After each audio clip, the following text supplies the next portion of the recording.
انسان ان کو باقاعدگی سے کرے تو اللہ تعالیٰ دل کی ظلمت کو ختم فرما دیتے ہیں، دل کو اپنی محبت سے بھر دیتے ہیں۔ پہلی چیز 100 مرتبہ استغفار صبح و شام، استغفر اللہ ربی من کل ذنب و اتوب الیہ۔ دوسرا ہے 100 مرتبہ استغفار، استغفر اللہ ربی من کل ذنب و اتوب الیہ۔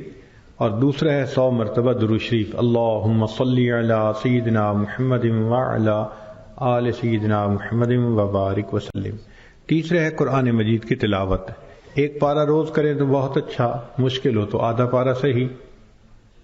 اور چوتھا ہے چلتے پھرتے دل میں اللہ کا دھیان رکھنا ہر وقت، اس کو کہتے ہیں دست بکار دل بیار، ہاتھ کام کاج میں مشغول اور دل اللہ تعالیٰ کی یاد میں مشغول۔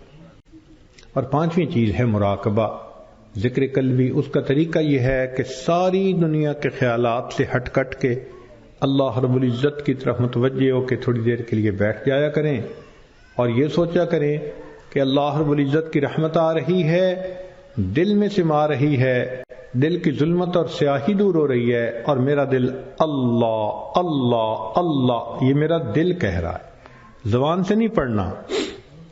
جیسے کیسٹ تلاوت ہو رہی ہوتی ہے تو آپ خاموشی سے سن رہے ہوتے ہیں، ایسے دل کی تلاوت ہو رہی ہے اللہ اللہ کی اور آپ سن رہے ہیں، اس کو ذکر قلبی کہتے ہیں۔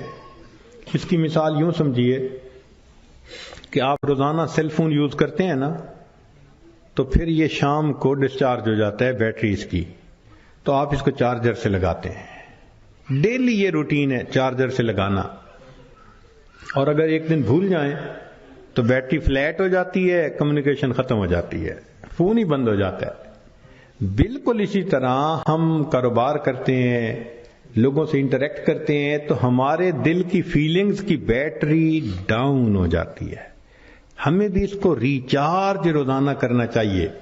یہ جو مراقبہ ہے نا کہ اللہ کی رحمت آ رہی ہے، دل میں سما رہی ہے، یہ حقیقت میں دل کی بیٹری کو اس چارجر کے ساتھ لگانے والی مثال ہے۔ تو روزانہ 10 15 20 منٹ چارجر پہ لگا دیں گے تو بیٹری فل ہوتی جایا کرے گی اور ہم انشاءاللہ اچھے اعمال کی زندگی گزارتے جائیں گے۔ اللہ رب العزت ہمارے لیے یہ آسان فرما دے۔ ابھی دعا سے پہلے تھوڑی دیر کے لیے ہم اس کی مشق کر لیں گے جو یہ ذکر قلبی ہے۔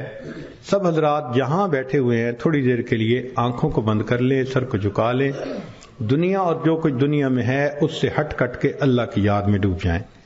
ظاہر کی آنکھیں بند کر دیں، من کی آنکھیں کھول لیں۔